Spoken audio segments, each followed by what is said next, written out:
देवपुर नाम का एक गांव था जहां एक भी व्यक्ति गरीब नहीं था। एक दिन एक व्यक्ति उस गांव में रहने आता है और एक टूटे फूटे घर में रहने लगता है। वह उस गांव के मुखिया के यहाँ काम मांगने जाता है।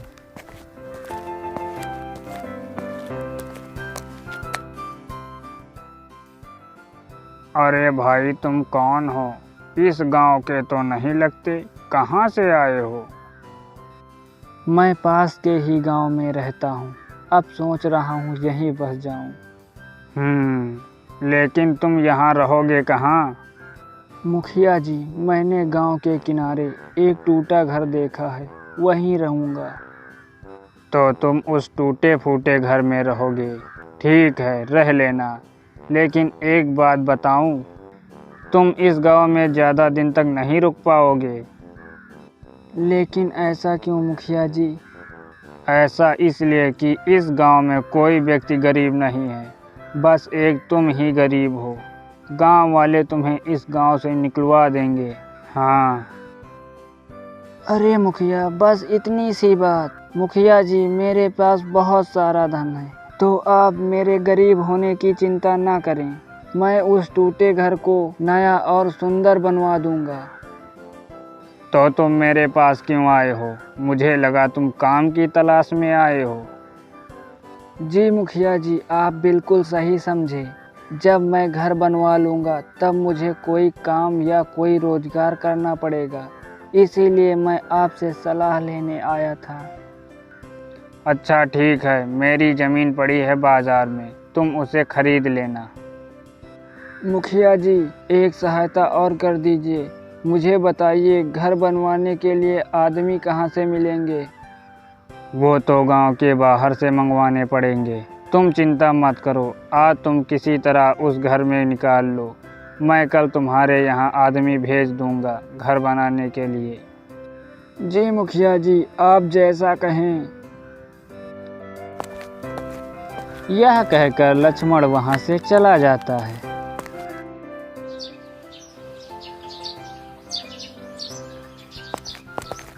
मुखिया के घर पर दो लोग आए। लालू और कालू, आज एक नया काम आया है।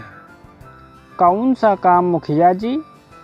इस गांव के किनारे जो घर है वहाँ एक नया आदमी आया है, लक्ष्मण नाम का। वो कहता है मेरे पास बहुत धन है, एक नई दुकान खोलना चाहता है और अपना घर बनवाना चाहता है। तो मुखिया जी, आप क्या चाहते हो? का अब हम घर बनाएं? अरे पहले पूरी बात तो सुन गंवार कहीं का। बहुत सारा धन लाया है। क्यों मुखिया जी, सही कहा ना? सही समझे लालू। अच्छा, ऐसी बात है। तब तो हम उसका घर बनाने के लिए कल ही चल देंगे और शाम होते होते हम पूरा काम कर देंगे। ठीक है, समझ गए तो काम पर लग जाओ तुम दोनों।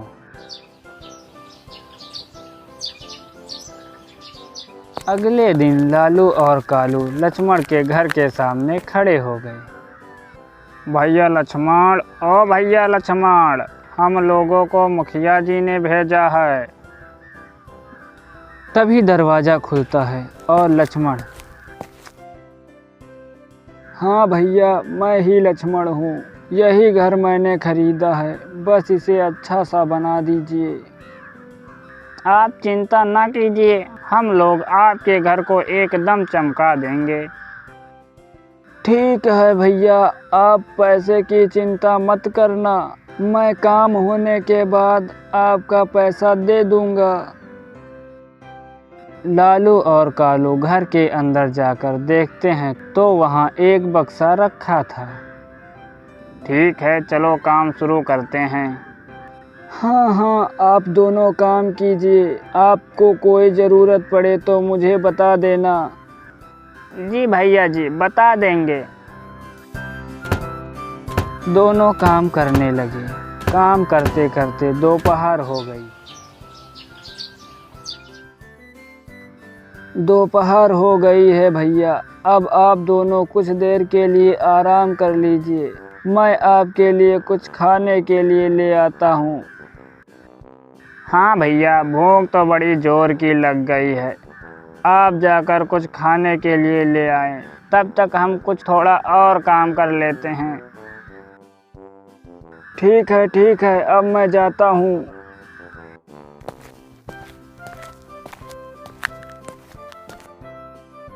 चलो अब हम लोग अपना काम करते हैं। आधा काम तो हो गया कालू, अब हमें इसे सिर्फ ले जाना है। क्या? हमने तो अपना काम शुरू भी नहीं किया। अबे वो देख बक्सा, देखना सारा पैसा इसी में होगा। अरे तो देर किस बात की, चलो साफ कर देते हैं। दोनों भाई मिलकर बक्सा खोलते हैं। उसमें उन्हें बहुत सारा धन मिलता है।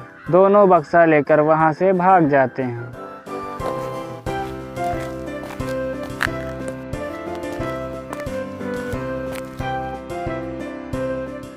अरे भैया कालू, ओ भैया कालू, कहाँ हो? आपके लिए मैं खाना लेकर आया हूँ। लक्ष्मण चारों ओर देखता है, लेकिन उसे कोई नज़र नहीं आता। फिर उसकी नज़र बक्से पर पड़ती है, तो उसका बक्सा गायब था। यह देखकर लक्ष्मण समझ गया और रोने लगा। हे राम, मैं तो लुट गया, बर्बाद हो गया। अब मैं क्या करूँगा? लक्ष्मण मुखिया के घर जाता है। मुखिया जी। क्या हुआ लक्ष्मण, तुम रो क्यों रहे हो? मुखिया जी, मैं लुट गया, बर्बाद हो गया। आराम से, क्या हुआ मुझे साफ साफ बताओ। मुखिया जी, आपने जिन्हें काम के लिए मेरे घर भेजा था, उन्होंने मेरी जिंदगी की सारी कमाई चुरा ली और भाग गए। अब मैं क्या करूँगा? ये कैसे हो सकता है? क्या उन दोनों ने सारे पैसे चुरा लिए? वैसे कितने पैसे थे? मुखिया जी, मेरी जिंदगी भर की कमाई थी उसी में। मैं सब कुछ बेच कर आया था कि इस गांव में आकर अपनी नई जिंदगी शुरू करूंगा, और सब बेकार हो गया। ये तो बहुत बुरा हो गया तुम्हारे साथ। तुम रुको, मैं तुम्हारे लिए पानी लाता हूँ। जैसे ही मुखिया उठकर जाने लगता है, तभी उसकी जेब से एक सोने का सिक्का गिरता है। लक्ष्मण उसे उठा लेता है और बड़े ध्यान से देखता है।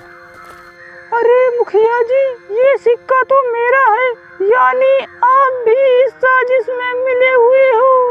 मुखिया जी, मुझे मेरे पैसे वापस कीजिए, नहीं तो।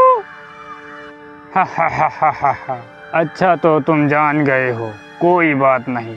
अब जब सब जान ही गए हो तो क्या किया जा सकता है। लालू और कालू, बाहर निकल आओ। तभी मुखिया के कहने पर लालू और कालू दोनों बाहर आ जाते हैं। तुम तीनों मिले हुए हो, अब मैं समझा। हाँ, हम तीनों मिले हुए हैं, तो क्या तुम हम लोगों का क्या कर लोगे? हाँ बताओ। इसे उठाकर बाहर फेंक दो। फिर कालू और लालू मिलकर लक्ष्मण को बाहर निकाल देते हैं। चल और दिखाई मत देना मुखिया के घर के आसपास, नहीं तो हाथ पैर तोड़ दूंगा, समझ गया?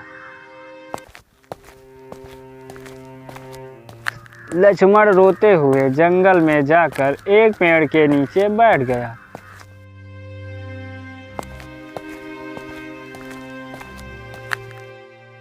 क्या हुआ बेटा, तुम रो क्यों रहे हो? तुम नहीं समझ पाओगे बाबा, मैं तुम्हें क्या बताऊं? अरे बेटा, बाबा भी कहते हो और अपना दुख बताते भी नहीं। क्या बताऊं बाबा, मेरे सारे पैसे गांव के मुखिया ने हड़प लिए हैं। बेटा, अगर तुम मुझे कुछ पैसे दो तो मैं तुम्हारी मदद कर सकता हूँ। क्या बाबा, आप भी मेरे जले पर नमक छिड़क रहे हो? बेटा, मैं तुम्हारा दर्द समझ सकता हूँ, पर मैं कई दिनों से भूखा हूँ। भूख होती ही कुछ ऐसी है बेटा। लक्ष्मण फिर अपनी जेब से सारे पैसे निकालकर बाबा को दे देता है। बाबा, बस मेरे पास इतने ही पैसे बचे हैं, अब नहीं है कुछ भी। क्या बेटा, तुमने सारे पैसे मुझे दे दिए, कुछ अपने लिए क्यों नहीं रखा? बाबा, तुम तो कई दिनों से भूखे हो, पर मैंने सुबह सुबह ही खाना खाया था, तुम भी कुछ खा लेना। तुम क्या मांगना चाहते हो बेटा? तुम्हें क्या चाहिए? सोच समझ कर मांगना। बाबा जी, आपसे मैं क्या मांगू? मेरी कुछ समझ में नहीं आ रहा। तुम्हारी जो इच्छा है वो मुझे दे दो। ठीक है बेटा, जिस घर में तुम रहते हो वहाँ पर एक खुफिया महल आ जाएगा। क्या सच में बाबा? बड़ा घर मिलेगा? पर मुझे क्यों दे रहे हो? बेटा, मैं इन चीज़ों से दूर रहता हूँ, ना किसी से मांगता हूँ, ना किसी को देता हूँ। मैं जिससे लेता हूँ उसी को लौटा देता हूँ, जैसे तुमसे मांगा और अब तुम्ही को लौटा रहा हूँ। बेटा, और ये लो संदूक। पर मैं इस संदूक का क्या करूँगा? मेरे पास तो कुछ रखने के लिए बचा ही नहीं।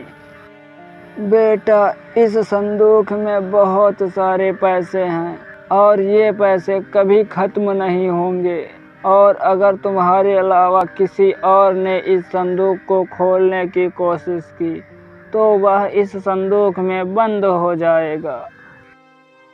आपका बहुत बहुत धन्यवाद बाबा जी। जाओ बेटा, हमेशा खुश रहो और भगवान का नाम जपते रहो। लक्ष्मण संदूक लेकर अपने घर चल देता है। जब वह दरवाज़ा खोलता है तब वह देखता है, अरे वाह, ये तो सच में कितना सुंदर और आलीशान घर है। तभी लक्ष्मण को दरवाजे पर एक आवाज़ सुनाई देती है। इस समय कौन आया है? चल कर देखता हूँ।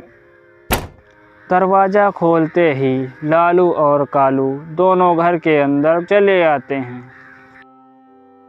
अरे ये क्या, इतना सुंदर घर, पर कैसे? अब क्यों आए हो यहाँ? निकल जाओ मेरे घर से। मुखिया जी, आ जाओ। सुंदर, अति सुंदर है ये घर, कहाँ से मिला? तुमसे क्या मतलब? अब निकल जाओ मेरे घर से। मैं नहीं, तुम जाओगे इस घर से, क्योंकि कुछ दिनों बाद मैं इस घर पर कब्जा कर लूँगा। अरे, एक और संदूक, लगता है इसमें भी बहुत सारा पैसा होगा। हाँ मुखिया जी, मुझे भी कुछ ऐसा ही लगता है। मुझे लगता है ये महल तो मेरे लिए ही बना है, और संदूक भी। क्या बात है। मुखिया जी, चलो हम लोग इस संदूक कर खोल कर देखते हैं। नहीं नहीं, इसे मत खोलना, इसे सिर्फ मैं ही खोल सकता हूँ। अगर तुम लोगों ने इसे खोलने की कोशिश की तो पता नहीं क्या होगा। पागल समझा है? चलो पता करते हैं संदूक खोलने पर क्या होगा।